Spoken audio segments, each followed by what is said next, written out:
بانک ملی تاجیکستان روز 23 ایون قرب رسمی دلار آمریکایی را 10 سامانی و 58 درم، قرب یورو واحد یگانه پول کشورهای اروپا 11 سامانی و 17 درم و قرب ازو روبل روسی را 177 سامانی و 50 درم مقرر کرده است، در حالی که قرب روبل یک کم بالاتر رفته است. قرب دلار و یورو اینک چند ماه باز به طور بیست پایین رفته ایستاده است.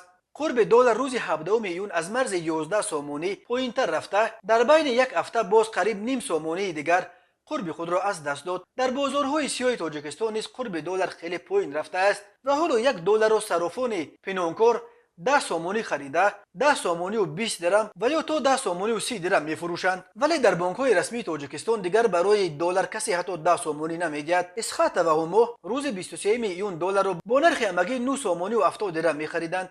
اسخات برای یک یورو 10 سامانی و 3 درم و همو همگی 10 سامانی.